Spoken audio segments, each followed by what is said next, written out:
Hello बच्चों, good morning.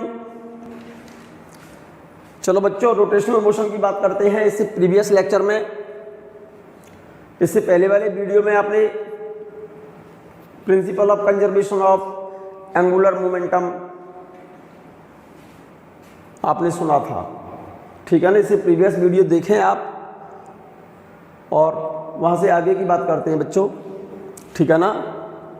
Rolling of body on an inclined plane, किसी inclined plane पर roll करती हुई बॉडी का एक्सेलरेशन। उससे पहले एक छोटा सा पॉइंट समझो। यहां पर बात कर रहे हैं rolling of body on an inclined plane. कोई इंक्लाइंड प्लेन है ये वाला।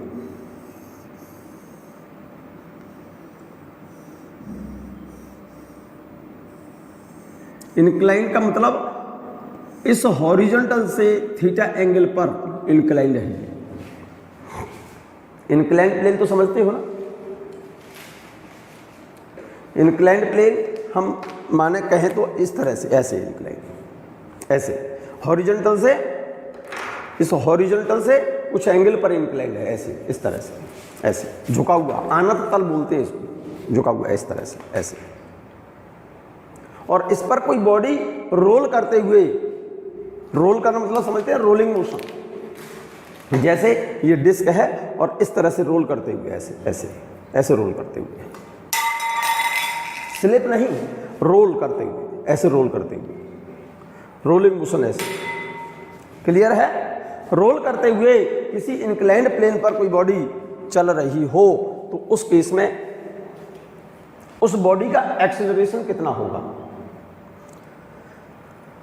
जैसे ये कोई बॉडी है, ध्यान से सुनना, और इस बॉडी को इंक्लाइंड प्लेन से के टॉप से हमने रिलीज किया, छोड़ा है इस बॉडी को इंक्लाइंड प्लेन के सबसे ऊपर वाले पॉइंट से, टॉप से हमने इसको रिलीज कर दिया और ऐसे ये क्या करते हुए और इस तरह से रोल करते हुए और नीचे आ रही है। तो जरा ध्यान से अगर देखें आप, मैं यहां पर इसका एक अलग से फिगर बना रहा हूं। देखो यहां पर आप इस फिगर को भी आप बना लें। ये एंगल ऑफ इंक्लिनेशन है थीटा, और ये कोई बॉडी, जब ध्यान से सुनना, इस प्लेन पर इस तरह से रोल करते हुए नीचे आ रही है। इस इंक्लाइंड प्लेन के पॉइंट ऑफ कांटेक्ट, इस बॉडी और प्लेन का जो पॉइंट ऑफ कांटेक्ट है ये वाला, इस बॉडी की रेडियस कितनी है बेटा, सेंटर से सॉरी बच्चों, सेंटर से, इस सेंटर से पॉइंट ऑफ कांटेक्ट तक की जो डिस्टेंस है इसकी रेडियस है आर, ये आर, ठीक है ना। इस बॉडी का वेट किधर होगा, डाउनवर्ड, वेट mg। तो इस mg के दो कंपोनेंट किए हैं हमने, जरा ध्यान से देखिएगा। इस mg का ये एंगल कितना है बेटा, थीटा, ठीक है ना। ये कंपोनेंट कौन सा होगा भाई, ये एंगल थीटा है, ये एंगल, ये 90 है, ये 90 माइनस थीटा, और ये दोनों कंपोनेंट एक दूसरे के परपेंडिकुलर होते हैं, तो ये एंगल थीटा हुआ, ये वाला। तो इस mg का ये कंपोनेंट तो होगा mg cos थीटा, जरा गौर से देखना, और ये कंपोनेंट होगा mg sin थीटा, ठीक है। इस प्लेन का, इस इंक्लाइंड प्लेन पर ये बॉडी यहां पर कांटेक्ट में है, तो ये इस प्लेन के द्वारा इस बॉडी, इस वाली बॉडी पर नॉर्मल रिएक्शन इधर होगा, इसको मैंने n बोल दिया बच्चों, मान जाओ। दिस नॉर्मल रिएक्शन, ये जो नॉर्मल रिएक्शन है, ये नॉर्मल रिएक्शन बॉडी के इस वेट का ये जो कंपोनेंट है mg cos theta, mg cos theta balance कर लेगा नॉर्मल रिएक्शन को, या ऐसे कहिए normal reaction balance the weight of the system mg cos theta. mg cos theta तो बैलेंस हो जाएगा n से, भाई इस mg के तो दो कंपोनेंट कर दिए आपने, mg कॉस और mg साइन, तो इस mg से तो कोई मतलब है नहीं। एक कंपोनेंट तो हो गया mg साइन और एक कंपोनेंट हो गया mg कॉस, तो ये mg कॉस तो बैलेंस हो जाएगा किससे, n से। तो अब इस पर इस डायरेक्शन में कौन सा फोर्स लगा रह गया, mg साइन थीटा। और जैसे ही बॉडी इस फोर्स की वजह से इस mg component mg sine theta वाले कंपोनेंट के कारण जैसे ही नीचे आएगी, तुरंत ये बॉडी रोल करती हुई इस तरह से रोल करती हुई नीचे आएगी, रोल करती हुई। और जैसे ही बॉडी इस प्लेन पर रोल करेगी, इस तरह से आएगी, तो इस इंक्लाइंड प्लेन और इस बॉडी के पॉइंट ऑफ कांटेक्ट पर, इस इंक्लाइंड प्लेन के द्वारा इस बॉडी पर एक टेंजेंशियल डायरेक्शन में, ये वाला इस प्लेन और इस बॉडी के पॉइंट ऑफ कांटेक्ट, जहां पर ये दोनों कांटेक्ट कर रहे हैं, इस प्लेन के द्वारा इस पॉइंट ऑफ कांटेक्ट पर इस बॉडी के चलने के अपोजिट डायरेक्शन में, इधर टेंजेंशियल डायरेक्शन में, कौन सी डायरेक्शन में, टेंजेंशियल डायरेक्शन में, मैंने ऐसे दिखा दिया इसको, इस टेंजेंशियल डायरेक्शन में एक फोर्स एक्ट होगा F। तो जरा गौर से देखो अब इसको, इस mg के दो कंपोनेंट किए हैं मैंने, mg कॉस और mg साइन, और नॉर्मल रिएक्शन n, और normal reaction n balance the component of weight mg cos theta. Normal reaction n तो बैलेंस कर लेगा mg कॉस थीटा को, ये फोर्स डाउनवर्ड लगा रह गया mg साइन थीटा। इस फोर्स के कारण बॉडी किधर आएगी, नीचे, डाउनवर्ड चलेगी। तो इस फोर्स के कारण जैसे ही बॉडी ने ऐसे रोल करना स्टार्ट किया, क्या करना शुरू किया, ऐसे रोल करना स्टार्ट किया, इस तरह से जैसे ही रोल करना स्टार्ट करेगी ये बॉडी इस कंपोनेंट के कारण, तुरंत ये वाला जो प्लेन है, इस बॉडी के पॉइंट ऑफ कांटेक्ट पर, इस जगह पर एक टेंजेंशियल डायरेक्शन में एक फोर्स लगाएगा ये वाला प्लेन इस बॉडी पर, इस डायरेक्शन में टेंजेंशियल डायरेक्शन में एक फोर्स एक्ट होगा F, जिस फोर्स, इस फोर्स के कारण, क्योंकि टेंजेंशियल डायरेक्शन में फोर्स है ये यहां पर ऐसे, और इस वाले सेंटर के अबाउट बॉडी क्या कर रही है, रोल कर रही है। तो एक तरह से इस सेंटर के अबाउट ये बॉडी की मोशन कौन सी है, रोटेशनल मोशन, और फॉरवर्ड डायरेक्शन में जा रही है बॉडी की, बॉडी फॉरवर्ड डायरेक्शन में जा रही है, तो कौन सी मोशन है, ट्रांसलेटरी मोशन। दोनों का कंबाइंड इफेक्ट के कारण बॉडी क्या करेगी, रोल करेगी, रोलिंग करेगी इस वाले प्लेन पर। क्लियर है?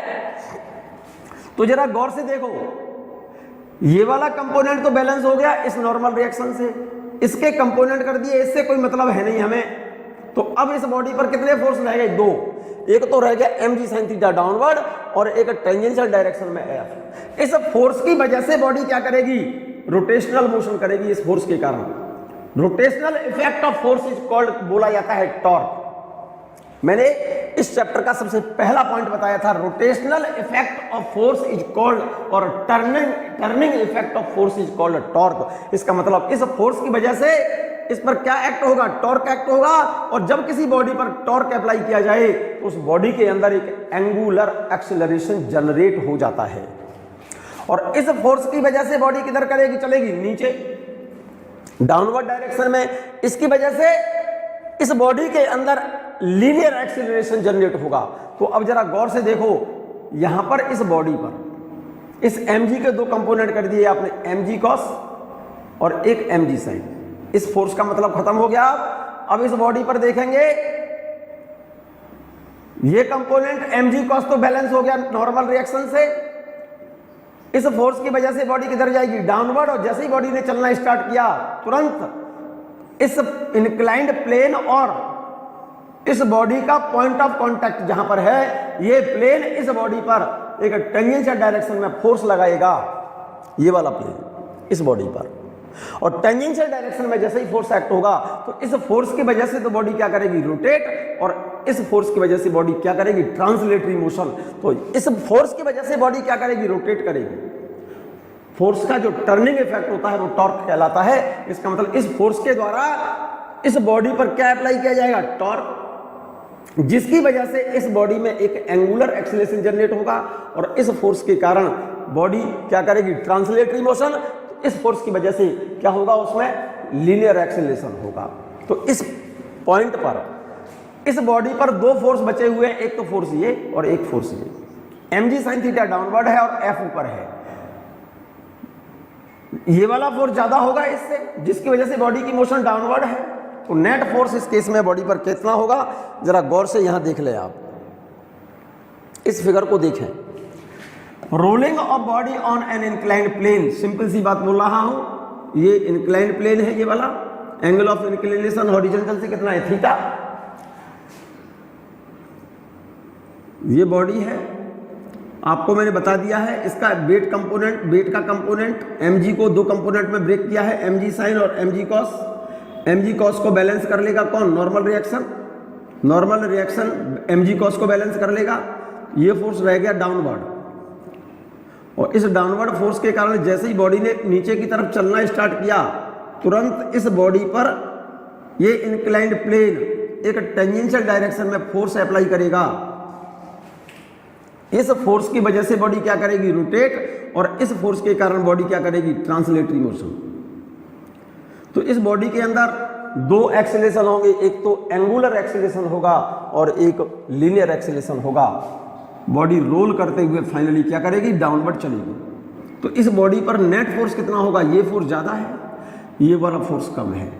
तो net force on the body, इस वाले फोर्स में से इस फोर्स को सब्ट्रैक्ट कर दो, mg sin theta minus F equal to net force बराबर होता है मास इनटू एक्सेलरेशन, और मुझे इंक्लाइंड प्लेन पर रोल करती हुई बॉडी का मुझे एक्सेलरेशन निकालना है।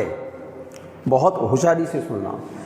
इस फोर्स के कारण बॉडी पर क्या एक्ट होगा, torque. The turning effect of force is called torque बोला जाता है बच्चों। तो टॉर्क बराबर होता है, फॉर्मूला टॉर्क का, टॉर्क बराबर moment of inertia into angular acceleration.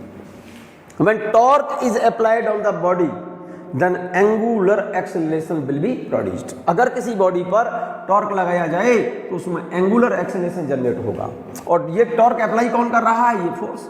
और टॉर्क बराबर क्या होता है, फोर्स इनटू परपेंडिकुलर डिस्टेंस। तो फोर्स तो ये रहा, और इस एक्सिस के अबाउट ये बॉडी क्या करेगी, रोटेट। भाई टॉर्क लगेगा तभी तो बॉडी रोटेट करेगी, भाई टॉर्क की वजह से ही तो बॉडी रोटेट करेगी। तो इस फोर्स का इस बॉडी, क्योंकि बॉडी इस सेंटर के अबाउट रोटेट कर रही है, तो इस फोर्स का मूवमेंट ले लो सेंटर के अबाउट, तो टॉर्क निकलेगा। Movement of force is called torque. Torque बोलते हैं मूवमेंट ऑफ फोर्स को। मूवमेंट ऑफ फोर्स का फॉर्मूला होता है फोर्स इनटू परपेंडिकुलर डिस्टेंस। तो फोर्स तो ये रहा, और परपेंडिकुलर डिस्टेंस कौन सी लेंगे, रोटेशनल एक्सिस से, क्योंकि रोटेशनल एक्सिस तो सेंटर से पास होगी ना, यहाँ से ऐसे, यहाँ से। तो इस रोटेशनल एक्सिस से इस फोर्स की परपेंडिकुलर डिस्टेंस कौन सी होगी, आर। तो F into R equal to I क्या है, मूवमेंट ऑफ इनर्शिया। अब मूवमेंट ऑफ इनर्शिया इस बॉडी का चाहिए मुझे। अब इस बॉडी की शेप अगर आपको मालूम है, क्वेश्चन में जैसे रिंग है तो मूवमेंट ऑफ इनर्शिया यहां पर एम आर स्क्वायर लिख देंगे। डिस्क है अगर ये, तो इस मूवमेंट ऑफ इनर्शिया की जगह पर हाफ एम आर स्क्वायर लिख देंगे, क्योंकि डिफरेंट बॉडीज का मूवमेंट ऑफ इनर्शिया मैंने बताया था बच्चों आपको। जैसे रिंग है, रिंग का movement of inertia about centre of gravity M R square था। डिस्क का क्या था मेरे बच्चे, डिस्क और सॉलिड सिलेंडर, इन दोनों का मोमेंट ऑफ इनर्शिया क्या बताया था मेरे बच्चे, 1/2 M R square. Solid sphere जरा ध्यान से देखना, सॉलिड स्फीयर का मोमेंट ऑफ इनर्शिया मैंने बताया था 2/5 एम आर स्क्वायर। इसका मतलब डिफरेंट बॉडीज का मोमेंट ऑफ इनर्शिया अगर आप मालूम है और आपको ये पता है कि ये बॉडी कौन सी है। अगर ये बॉडी रिंग है तो इसका मोमेंट ऑफ इनर्शिया मैं लिख दूंगा एम आर स्क्वायर। अगर ये बॉडी डिस्क है तो आई की जगह पर लिख दूंगा मैं हाफ एम आर स्क्वायर। अगर ये सॉलिड सिलेंडर है तो आई की जगह पर लिख दूंगा मैं हाफ एम आर स्क्वायर। अगर ये सॉलिड स्फीयर है तो आई की जगह पर लिख दूंगा मैं 2/5 एम आर स्क्वायर। अगर ये हॉलो स्फीयर है तो इस आई की जगह पर अगर ये हॉलो स्फीयर होता, ये भी मैं बता चुका हूं, thin spherical shell, hollow sphere है मेरे बच्चे। हॉलो स्फीयर का moment of inertia 2/3 M R square होता है। तो अब इस बॉडी की शेप हमें मालूम हो, इसका मोमेंट ऑफ इनर्शिया पता हो तो यहां लिख देंगे हम। अब क्योंकि बॉडी की शेप मुझे नहीं मालूम तो मोमेंट ऑफ इनर्शिया क्या लिखें, तो मोमेंट ऑफ इनर्शिया को रेडियस ऑफ गायरेशन के टर्म में लिख दो बच्चों। और रेडियस ऑफ गायरेशन मैंने बता चुका हूं, radius of gyration rotational axis से उस डिस्टेंस को बोलते हैं जिसके स्क्वायर को उस बॉडी के मास से मल्टीप्लाई कर दें तो उस एक्सिस के अबाउट बॉडी का मोमेंट ऑफ इनर्शिया पता चल जाएगा। तो इस आई की जगह पर मैंने मोमेंट ऑफ इनर्शिया इस बॉडी का लिखा है रेडियस ऑफ गायरेशन के टर्म में, कि यहां पर रेडियस ऑफ गायरेशन है तो आई की जगह पर लिख दिया मैंने mk²। एंगुलर एक्सेलरेशन अल्फा की जगह पर लिख दिया है a/r, क्योंकि a बराबर होता है अल्फा इंटू आर, a बराबर r alpha. a linear acceleration है और टेंजेंशियल एक्सेलरेशन कह सकते हैं आप इसको। कौन सा? Tangential acceleration. Alpha angular acceleration, r radius है। तो अल्फा की जगह पर क्या लिख दिया? अल्फा क्या चीज है यहाँ पर? एंगुलर एक्सेलरेशन है a/r। तो हमें एक्सेलरेशन कौन सा निकालना है? टेंजेंशियल एक्सेलरेशन निकालना है, लीनियर एक्सेलरेशन निकालना है। तो अल्फा की जगह पर a/r। क्लियर है? इस r को यहां ले जाओ, इस वाले r को यहां ले जाओ, तो f बराबर हो गया mk²। ये रहा mk², ये सीधा। r को मैं नीचे ले आया तो a/r²। क्लियर है यहां तक बात? मैं बात कर रहा हूं मेरे बच्चे, value of f, putting the value of f in equation number, putting the value of f from second in equation first. इस f की ये वाली वैल्यू यहां से हटाओ और इस जगह पर फिट कर दो। f की ये वाली वैल्यू यहां से हटा करके यहां लगा दो, ये वाली वैल्यू f की हटा करके यहां पुट कर दो तो a की वैल्यू निकाल सकता हूं मैं। देखो इस वैल्यू को मैंने जैसे यहां सब्स्टिट्यूट करेंगे तो ये क्या लिख दिया है? mg sin theta. ये रहा। इस f की जगह पर ये वैल्यू लगाई मैंने, ये वाली m माइनस ये वाला माइनस, इस f की जगह पर ये वैल्यू लिख रहा हूं mk² a/r², आराम से इक्वल टू ma। क्लियर है? तो जरा गौर से देखो, इस m से ये m कैंसिल हो गया। मुझे a निकालना है बच्चों, a निकालना है तो g sin थीटा, तो इस g sin थीटा को तो यहां रखो, माइनस k² a/r², इस वाले टर्म को इक्वल से उधर ले जाओ तो ये आ गया a प्लस इस वाले टर्म को हम इक्वल से इधर लाए तो प्लस हो जाएगा, ये माइनस का प्लस हो जाएगा, k²/r² इंटू a। इसमें से a कॉमन ले लो, a कॉमन ले लो, इसमें से a कॉमन लो, कॉमन ले लिया ना, इसमें से a कॉमन आ गया। क्या बचा यहां पर? 1 प्लस k²/r², a मुझे निकालना है।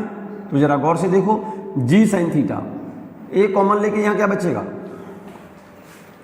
यहां पर नोट कर लो इस चीज को, यहां से a कॉमन ले लेंगे a, तो यहां से क्या आएगा? देखो a ब्रैकेट में आएगा 1 प्लस k²/r²। क्लियर है ये बात?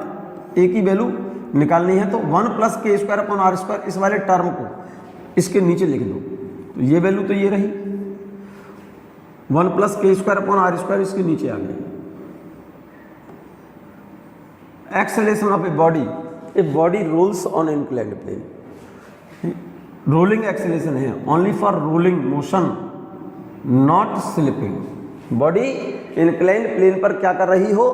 रोल करती हुई, लुढ़कती हुई नीचे आए, तब उसका acceleration g sin theta 1 plus k²/r² होता है। In this relation k is radius of gyration, k को बोलते हैं रेडियस ऑफ गायरेशन। r है बच्चों ये वाला, इसको r नोट करो पहले सब बच्चे, उस पर गलत नोट है, यहां पर इसे r लिख लो, इसको r लिख लो, नोट कर लो आप साथ साथ। इस फॉर्मूले में k क्या है बेटे? रेडियस ऑफ गायरेशन है, और r क्या है? Radius of body. ठीक है? फॉर एग्जाम्पल, अब प्रॉब्लम क्या है देखो, रोलिंग एक्सेलरेशन a बराबर g sin theta upon 1 plus k²/r²। बहुत सिंपल सी बात बोल रहा हूं बच्चों, आप ध्यान से सुने। रोलिंग एक्सेलरेशन, अगर कोई बॉडी रोल करती हुई इंक्लाइंड प्लेन पर चल रही है तो मैं सिंपल सा एक हिंट बता रहा हूं आपको, 1 प्लस k²/r²। फॉर एग्जाम्पल जैसे रिंग है, k²/r² की वैल्यू चाहिए ना मुझे, तो जैसे किसी इंक्लाइंड प्लेन पर, कोई इंक्लाइंड प्लेन है ये वाला, मान लीजिए आप इंक्लाइंड प्लेन है ये, और इस पर कोई रोल करती हुई रिंग नीचे आ रही है। क्या बेटा, ये कोई रिंग है और रोल करती हुई नीचे आ रही है, मान जाओ रिंग है, तो रिंग का मोमेंट ऑफ इनर्शिया क्या होता है, आई जी एम आर स्क्वायर होता है।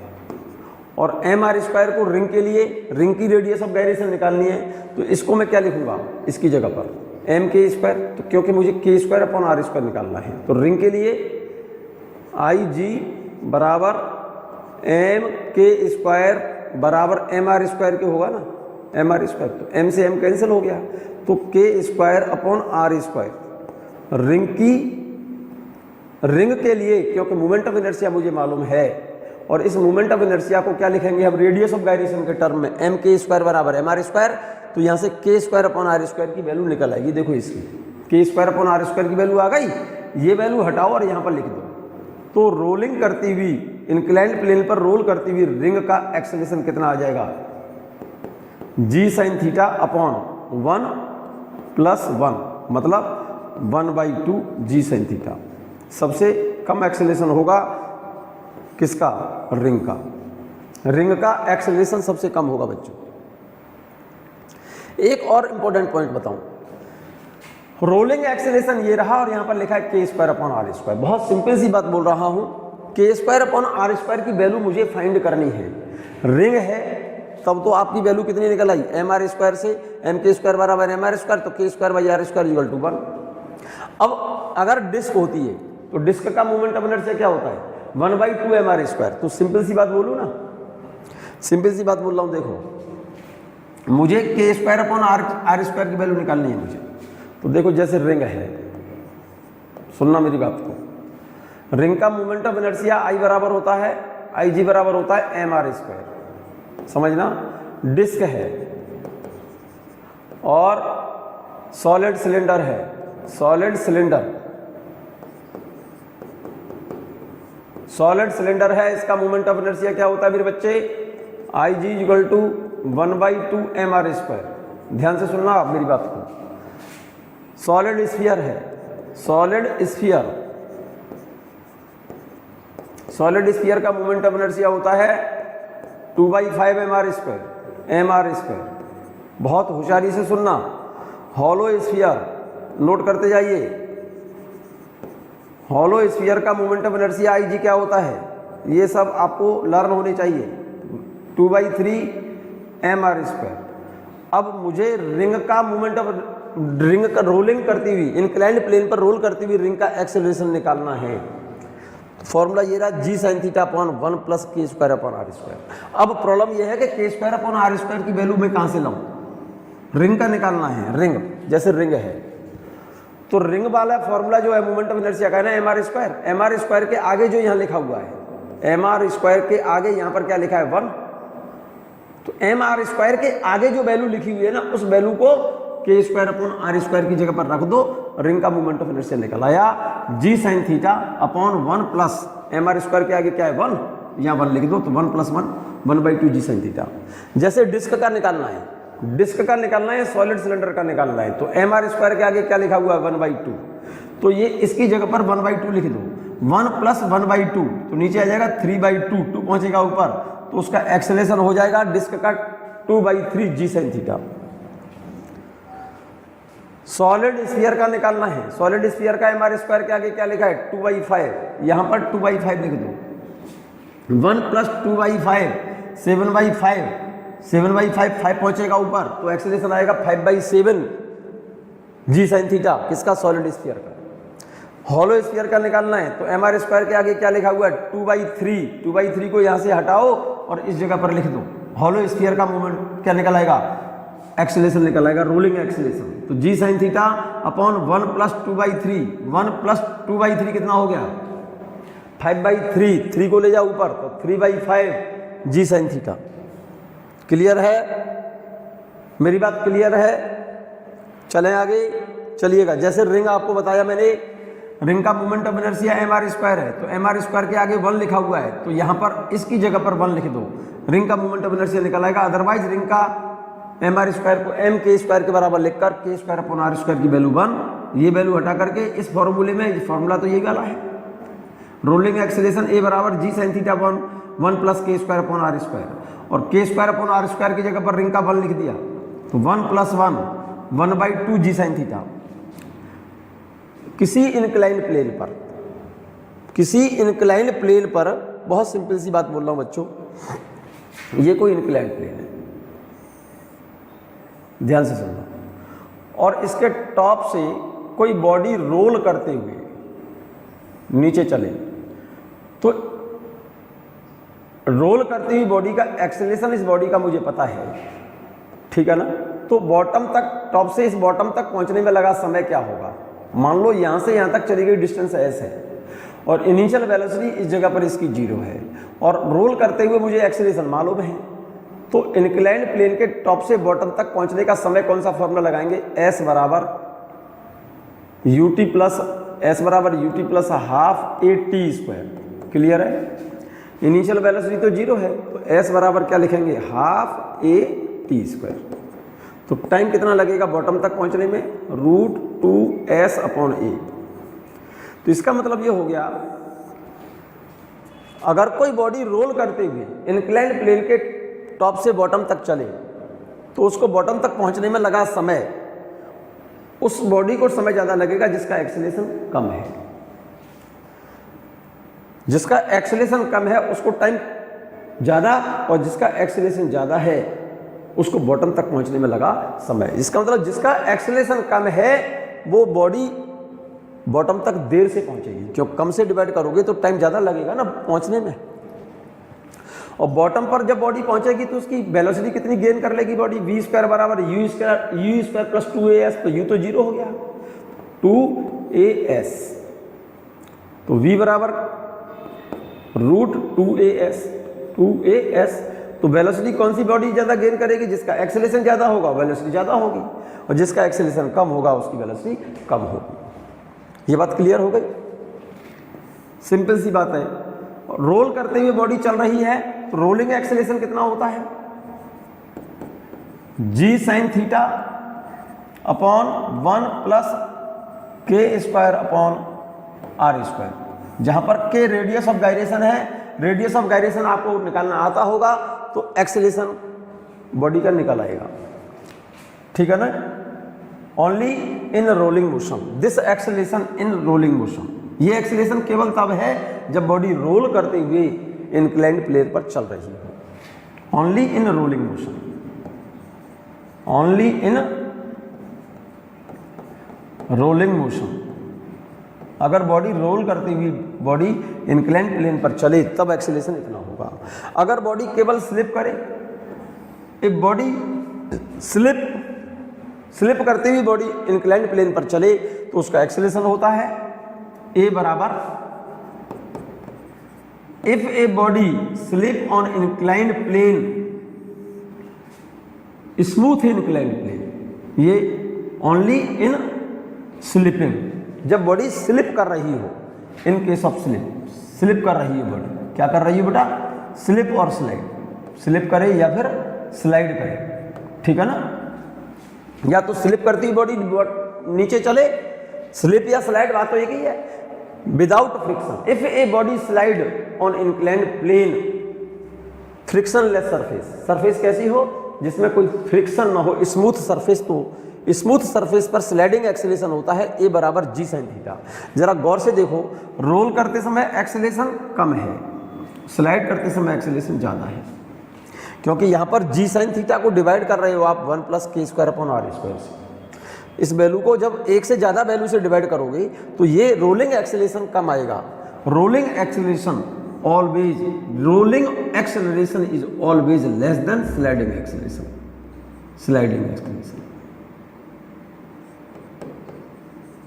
रोलिंग एक्सेलरेशन स्लाइडिंग एक्सेलरेशन से कम होता है। Sliding acceleration is same for all bodies, क्योंकि इसमें बॉडी की शेप की जरूरत ही नहीं भाई। शेप इसमें इस फॉर्मूले से ये तो मालूम नहीं चल रहा कि शेप कैसी है बॉडी की। हर बॉडी के लिए sliding acceleration g sine theta होगा। So sliding acceleration is same for all bodies. ये बात क्लियर है। यहां पर मैं बात कर रहा हूं, सुनिएगा।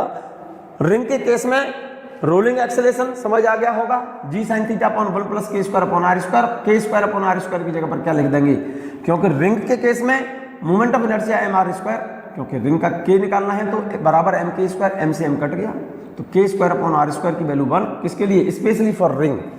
तो इस फॉर्मूले में जी साइन थीटा अपॉन 1 प्लस के स्क्वायर अपॉन आर स्क्वायर की जगह पर 1 लिखेंगे, तो यहाँ 1 लिख दिया, 1 प्लस 1/2 जी साइन थीटा। तो रिंग के केस में अगर इंक्लाइंड प्लेन पर रिंग रोल करती हुई चलती है तो उसका एक्सेलरेशन 0.5 जी साइन थीटा होगा। ये बात रटनी नहीं है, आपको इस फॉर्मूले से निकाल लेना है। एक्सेलरेशन, रोलिंग एक्सेलरेशन ये लिस्ट फॉर रिंग।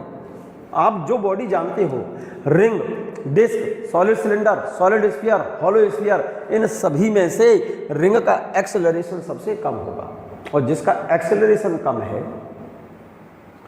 रोल करते हुए बॉटम तक उसको पहुंचने में टाइम ज़्यादा लगेगा, और जिसका एक्सेलरेशन ज़्यादा है उसको बॉटम तक पहुंचने में समय कम लगेगा। सेकंड केस डिस्क है या सॉलिड सिलेंडर है, मोमेंट ऑफ इनर्शिया डिस्क या सॉलिड सिलेंडर का 1/2 M R square equal to M K square, M से M cancel, K square upon R square equal to 1/2। तो मैंने बताया था आपको, एम के स्क्वायर के आगे जो वैल्यू लिखी है इस वैल्यू को के स्क्वायर अपॉन आर स्क्वायर की जगह पर इस फॉर्मूले में लिख दो, तो मोमेंट ऑफ इनर्शिया याद होना चाहिए बस हमको। के स्क्वायर अपॉन आर स्क्वायर की जगह पर एम आर स्क्वायर के आगे जो वैल्यू लिखी हुई है उस वैल्यू को हटा करके यहाँ लिख दो, वही वैल्यू निकल के आएगी। यहाँ से देखो एम से एम कट गया, K square upon R square equal to 1/2 आ रहा है, और इसमें 1/2 लिखेंगे, 1 प्लस 1/2 3/2, 2 को ले जाओ ऊपर तो 2/3 जी साइन थीटा। किसका, डिस्क का या सॉलिड सिलेंडर का रोलिंग एक्सेलरेशन 2/3 जी साइन थीटा होता है। तो मेरे ख्याल से रिंग से ये थोड़ा ज़्यादा आ रहा है। सॉलिड स्फीयर है अगर, तो सॉलिड स्फीयर का मूवमेंट ऑफ इनर्शिया क्या होता है, 2/5 M R square equal to M K square, M से एम कैंसिल, तो K square upon R square की जगह पर क्या आ जाएगा, 2/5। 2/5 को M K square upon R square की जगह पर, के स्क्वायर अपॉन आर स्क्वायर की जगह पर 2/5 लिख दो, तो 1 प्लस 2/5 ऐड करो, 1 प्लस 2/5, ये वैल्यू आएगी नीचे 7/5 और 5 पहुंचा दो ऊपर, तो 5/7 जी साइन थीटा। मेरे ख्याल से सॉलिड स्फीयर का रोलिंग एक्सेलरेशन बेटे सबसे ज्यादा होता है। क्लियर है? The solid sphere has maximum acceleration, solid sphere has maximum acceleration, जिसका एक्सेलरेशन ज्यादा है वो बॉटम पर पहले पहुंचेगा, जिसका ज्यादा एक्सेलरेशन है उसको बॉटम तक पहुंचने में समय कम लगेगा। सिंपल सी बात है, जिसका एक्सेलरेशन ज्यादा है वो बॉडी तेजी से दौड़ेगी। भाई जिसका एक्सेलरेशन ज्यादा होगा, हाई एक्सेलरेशन है, इसका मतलब वेलोसिटी ज्यादा है, उसकी ज्यादा वेलोसिटी बदल रही है, और जिसका एक्सेलरेशन कम है इसका मतलब उसकी वेलोसिटी कम चेंज हो रही है। क्लियर है? Hence the solid sphere has maximum acceleration and reaches the bottom first of all. Ring, disc, solid cylinder, hollow sphere और solid sphere, सबसे ज्यादा एक्सेलरेशन किसका होता है, सॉलिड स्फीयर का होता है। तो एक तो रिंग, एक डिस्क, एक हॉलो स्फीयर, एक सॉलिड स्फीयर, किसी इंक्लाइंड प्लेन के टॉप से छोड़ दो, और बॉटम पर पहुंचने में सबसे पहले पहुंचेगा कौन सा, सॉलिड स्फीयर, ठीक है ना, और सबसे बाद में पहुंचेगी कौन सी, रिंग। जिसका एक्सेलरेशन सबसे ज्यादा है वो बॉटम पर सबसे पहले पहुंचेगा बेटे बच्चे, और जिसका एक्सेलरेशन कम है वो बॉटम पर सबसे बाद में पहुंचेगा। The ring has least acceleration and reaches the bottom last of all. ये बात मेरी क्लियर हो गई होगी, ये बात नोट कर लो, क्वेश्चन प्रॉब्लम है तुम्हारी। मैंने बताया था आपको, इंक्लाइंड प्लेन पर अगर कोई बॉडी रोल करती हुई बॉटम तक चलती है, और मान लो इस प्लेन की लंबाई मैंने एस मान ली है, तो टॉप से बॉटम तक पहुंचने में लगा समय निकालने के लिए, क्योंकि इनिशियल वेलोसिटी 0 है यहाँ, इन रिलेशंस पर क्वेश्चन आएंगे बच्चों बहुत सारे। इनिशियल वेलोसिटी 0 है यहाँ पर, तो यहाँ से यहाँ तक आने का समय निकालेंगे, कौन सी इक्वेशन लगाएंगे, ये जो इक्वेशन लगाई है ना हमने, ये लगाई है, S equal to ut plus half a T square, और इसके बाद u की जगह पर तो 0 लिखा बच्चों, तो ये तो 0 हो गया, तो s बराबर क्या बचा, half a T square. Time bottom तक पहुंचने में निकालना है, टाइम निकालना है, तो 2 को तो यहाँ ले लो और a को नीचे ले लो, तो टाइम आ गया √2s upon a. 2 constant, s constant, तो टाइम डिपेंड करेगा किस पर, एक्सेलरेशन पर। Time reciprocal of √a, so t1/t2 equal to reciprocal लिखेंगे ना, t1/t2, तो इसका एक्सेलरेशन ऊपर लिखा जाएगा और इसका एक्सेलरेशन नीचे लिखा जाएगा, क्योंकि यहाँ से t रेसिप्रोकल रूट ए आ रहा है, टी रेसिप्रोकल ऑफ रूट ए, तो T1/T2 लिखेंगे तो इसका एक्सेलरेशन ऊपर जाएगा, इसका एक्सेलरेशन नीचे आएगा। तो इसका मतलब ये होगा जिसका एक्सेलरेशन कम है उसको बॉटम तक पहुंचने में समय ज़्यादा लगेगा, जिसका एक्सेलरेशन ज़्यादा है उसको बॉटम तक पहुंचने में समय कम लगेगा, क्योंकि ज़्यादा से डिवाइड करोगे तो टी कम आएगा। क्लियर है बात? ये बात है ना। बॉटम तक पहुंचने में, जब बॉटम तक पहुंचेगी बॉडी तो कौन सी बॉडी ज़्यादा वेलोसिटी गेन कर लेगी? Velocity attend by the body. जब बॉडी कहाँ तक पहुंचे? बॉटम पर पहुंचेगी तो कौन सी बॉडी ज़्यादा वेलोसिटी गेन कर लेगी? तो v² बराबर u² प्लस 2as फॉर्मूला लगा दो।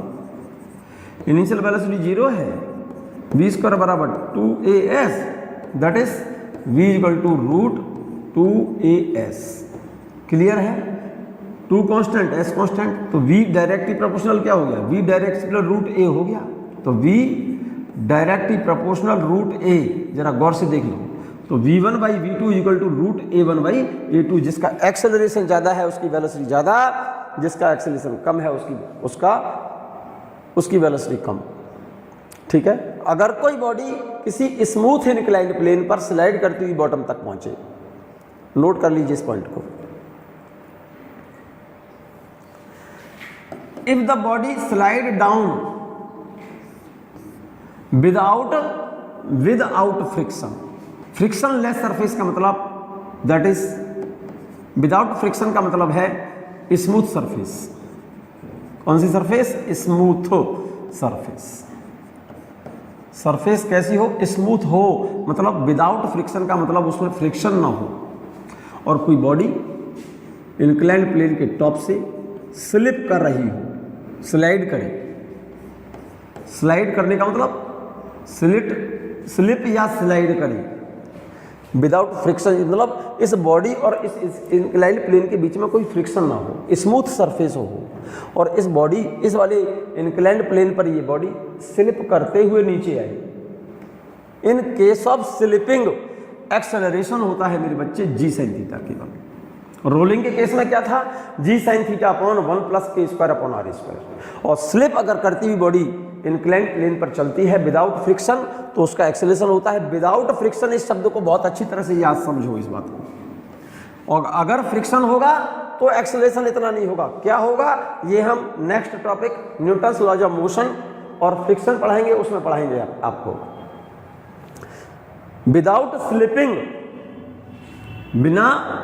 Without friction body inclined plane पर स्लिप कर रही हो, विदाउट फ्रिक्शन इंक्लाइंड प्लेन पर स्लिप करती हुई बॉडी नीचे चलती है तो उसका एक्सेलरेशन होता है g sin theta. Sliding acceleration is same for all bodies. इस फॉर्मूले में बॉडी की शेप तो नहीं आ रही ना कहीं, इसका मतलब स्लाइडिंग एक्सेलरेशन हर एक बॉडी के लिए सेम होता है, चाहे रिंग हो, किसी इंक्लाइंड प्लेन के टॉप से एक रिंग, एक डिस्क, एक सॉलिड सिलेंडर, एक सॉलिड स्फीयर, एक हॉलो स्फीयर स्लाइड करते हुए चले तो बॉटम पर हर एक बॉडी बॉटम तक पहुंचने में लगा समय सेम होगा, सेम टाइम पर बॉटम तक पहुंचेगी, क्योंकि स्लाइडिंग एक्सेलरेशन हर एक बॉडी के लिए सेम होता है और हर एक बॉडी के लिए स्लाइडिंग एक्सेलरेशन सेम होगा तो टॉप से बॉटम तक पहुंचने में लगा समय भी सेम होगा और उसकी बॉटम पर पहुंचने पर वेलोसिटी भी सेम होगी। तो इसलिए लिख दिया है sliding acceleration is same for all bodies. Here sliding acceleration is more than rolling acceleration. यहां पर स्लाइडिंग एक्सेलरेशन ज्यादा है बच्चों, sliding acceleration is more than rolling acceleration. देखो रोलिंग मोशन में एक्सेलरेशन क्या होता है मेरे बच्चे?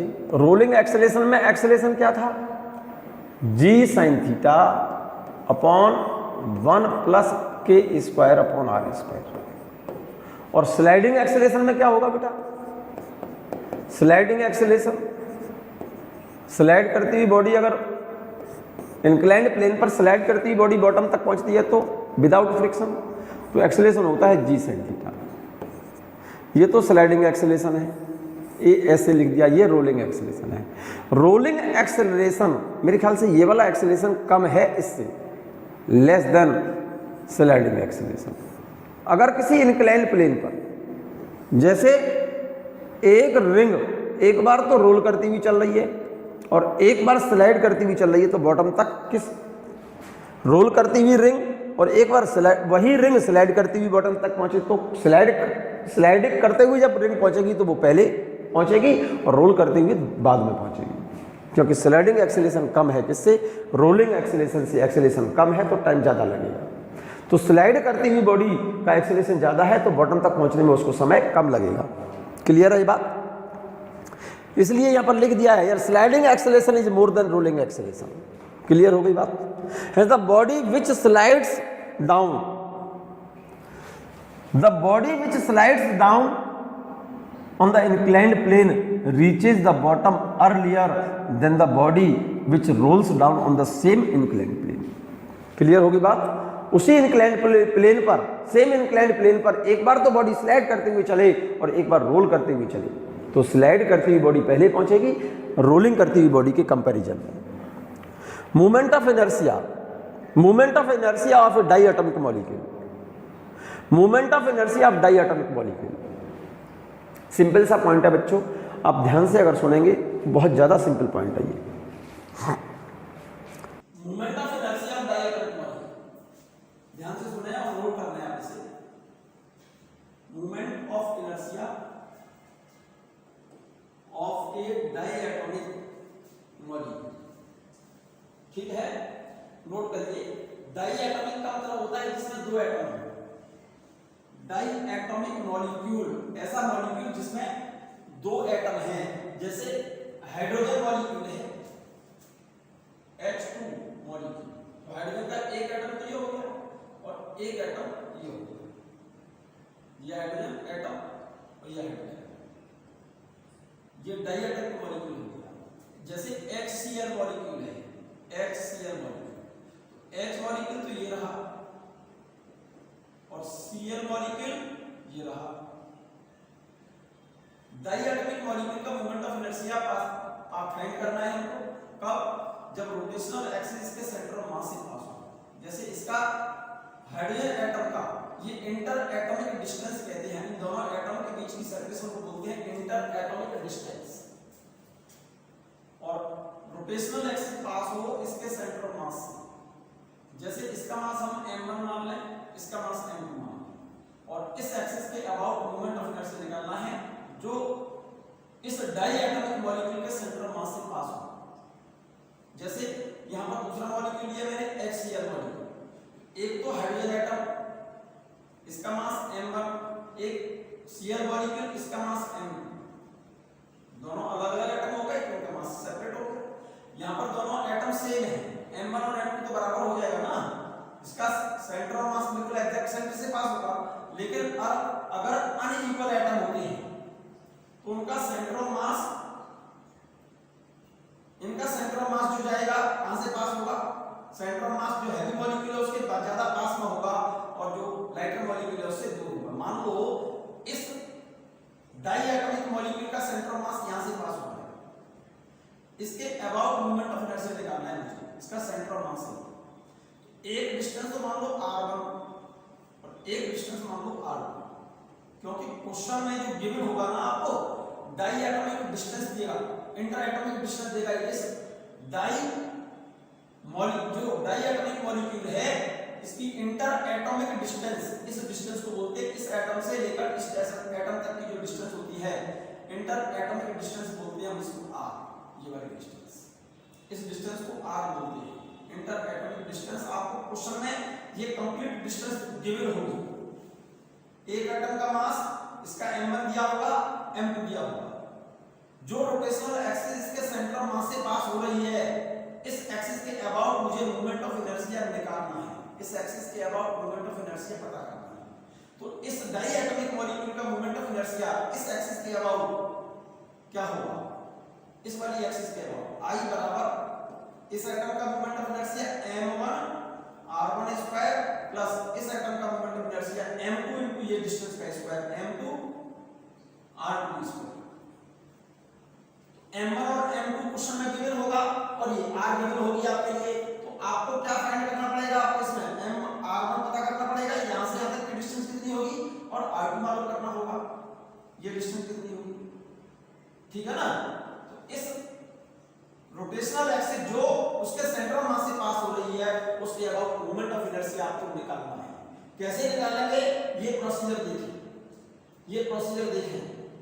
देखो यहां पर एक डाइएटॉमिक मॉलिक्यूल का एक एटम तो ये रहा M1, दूसरा एटम M1 और रोटेशनल एक्सिस पास हो रही है कहां से, सेंटर ऑफ मास से। आप नोट करते जाइए। और इंटर एटॉमिक डिस्टेंस इस एटम से इस एटम तक की जो डिस्टेंस है वो कंप्लीट ये क्वेश्चन में गिवन होगी r। इस एटम से इस रोटेशनल एक्सिस तक की जो डिस्टेंस है मैंने मान ली है ये r1, ये डिस्टेंस मान ली मैंने r1। तो इसका मतलब r की जो वैल्यू होगी r1 + r2 के बराबर होगी। इंटर एटॉमिक डिस्टेंस r बराबर r1 + r2, क्योंकि ये क्वेश्चन में गिवन होगी r। तो r बराबर यहां पर किसके बराबर होगा, r1 + r2, where r1 distance of m1 from centre of mass. r1 क्या है, distance of mass m1 from centre of mass, r2 distance of second molecule second atom m2 की डिस्टेंस है कहां से, सेंटर ऑफ मास। तो ये बात मैंने यहां लिखी है, नोट देखिएगा, नोट करो आप इसको। तो यहां पर r बराबर तो r1 + r2 हो गया। इस वाले फिगर में फिगर तो बना लिया होगा आपने, साथ साथ बना लो, बना लिया। तो r1 क्या है, distance of m1 from centre of mass, r2 distance of m2 from centre of mass for centre of मास। इस फिगर को फिर से मैं यहां बना दे रहा हूं बच्चों, आप फिर से बना लें। एक मास m1 और एक एटम का मास, दूसरे एटम का मास m2। Inter atomic distance m1 से m2 तक की डिस्टेंस है ये r। ये इसका सेंटर ऑफ मास यहां से पास हो रहा है, ये रोटेशनल एक्सिस है। इस एक्सिस के अबाउट मोमेंट ऑफ इनर्शिया निकालना है। ये सेंटर ऑफ मास से पास हो रहा है, रोटेशनल एक्सिस कहां से पास हो रही है, सेंटर ऑफ मास से। r1 is the distance of m1 from center of mass and r2 is distance of m2 from center of mass। तो यहां पर r बराबर क्या हो गया, r1 + r2। नंबर डाल दो इसको first equation for centre of मास। ये बात हम जानते हैं बच्चों, m1 r1 बराबर m2 r2, m1 r1 बराबर होगा m2 r2। इसको नंबर डाल दो, इक्वेशन नंबर सेकंड डाल दो, इसकी इक्वेशन सेकंड डाल दिया, ये डाल दिया m1 r1 बराबर m2 r2, इसको इक्वेशन नंबर सेकंड डाल दिया। इक्वेशन फर्स्ट से इस वाली इक्वेशन से r2 की वैल्यू हटाओ, यहां से r2 की वैल्यू निकाल दो r1 के टर्म में। तो r2 की वैल्यू क्या हो जाएगी, यहां से r - r1। तो यहां लिखते हैं m1 r1 बराबर m2 और इस r2 की जगह पर यहां से लिख सकता हूं मैं r - r1। क्लियर है ये बात, m1 r1 बराबर m2 r minus m2 r1। इस r1 वाले टर्म को इधर ले आओ और r1 कॉमन ले लो। r1 कॉमन आकर के क्या हो गया, m1 + m2 = m2 * r। r1 की वैल्यू आ जाएगी यहां से m2 upon m1 + m2 * r। ये बात क्लियर हो गई होगी। r1 की वैल्यू आ गई m2 r upon m1 + m2, r1 की वैल्यू आ गई है। सिमिलरली r2 की वैल्यू आ जाएगी m1 r1 upon m1 + m2। ये वैल्यू तो समझ में आ गई, r1 बराबर m2 r upon m1 + m2। अब सेम ऐसे ही हम r2 की वैल्यू निकाल रहे हैं, इसकी वैल्यू r2 की वैल्यू। इस इक्वेशन में, इस वाली इक्वेशन में m1 r1 बराबर m2 r2 और एक इक्वेशन क्या थी आपके पास, r1 + r2। ये तो फर्स्ट इक्वेशन थी, ये सेकंड इक्वेशन है। यहां पर अब r1 की वैल्यू यहां फिट कर दो, r2 के टर्म में m1 r1 की जगह पर लिखेंगे हम r - r2 = m2 r2। m1 r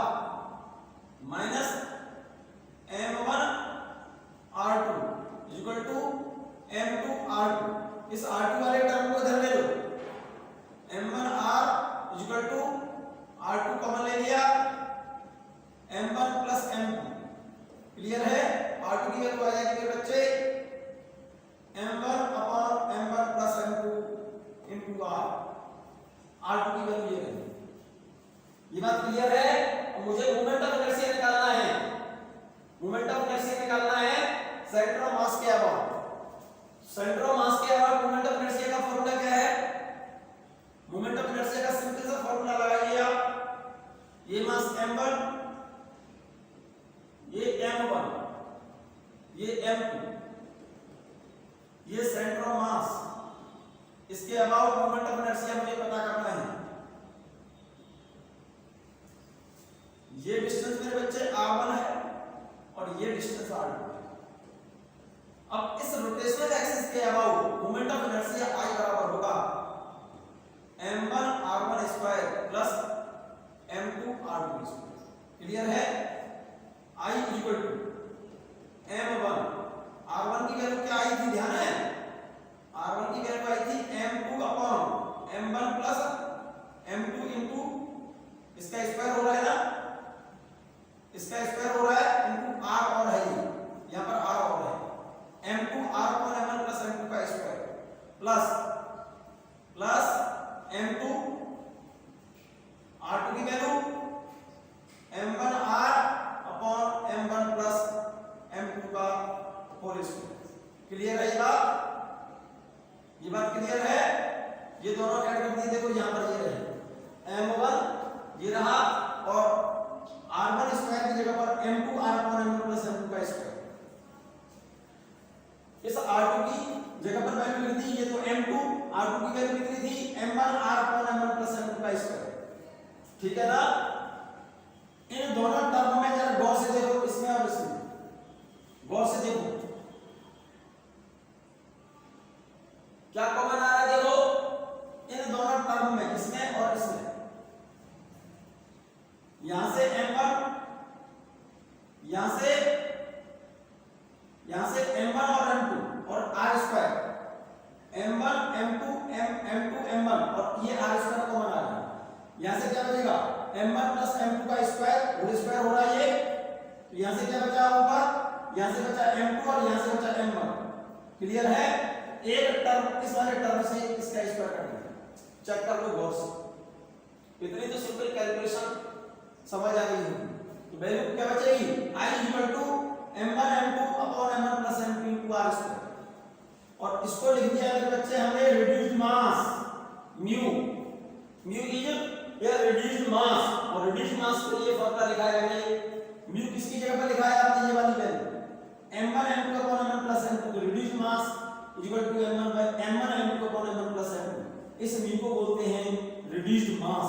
और रिड्यूस्ड मास या तो डायरेक्ट लिख दो इसकी जगह पर value, otherwise 1 upon mu equal to 1 upon m1 plus 1 upon m2। इसको जब सॉल्व करेंगे ना आप, इस वैल्यू को जब सॉल्व करेंगे आप, तो ये वाली बात आएगी। इस वैल्यू को अगर सॉल्व करेंगे बच्चे 1 अपॉन म्यू इक्वल टू इसका एलसीएम क्या आ गया? m1 plus m2 upon m1 m2 और म्यू इक्वल टू उल्टा कर दो बोथ साइड। इस म्यू को ऊपर ले जाओ, इसको ऊपर कर दो, वैल्यू आ जाएगी m1 m2 upon m1 plus m2। Clear है ये बात? इसका मतलब रिड्यूस्ड मास म्यू को m1 m2 by m1 plus m2 लिखो, या फिर हम 1 upon mu equal to 1 upon mu equal to 1 upon m1 plus 1 upon m2। तो इसको सॉल्व करेंगे इस तरह से, तो ये वैल्यू आएगी। ठीक है ना? मोमेंट ऑफ इनर्शिया ये निकला है इसके अबाउट सेंटर ऑफ मास के। क्लियर है? यहां से आगे बात करेंगे बच्चों नेक्स्ट वीडियो में हम थ्योरम ऑफ पैरेलल एक्सिस और theorem of perpendicular axis chapter का लास्ट पॉइंट है। ठीक है ना? क्लियर?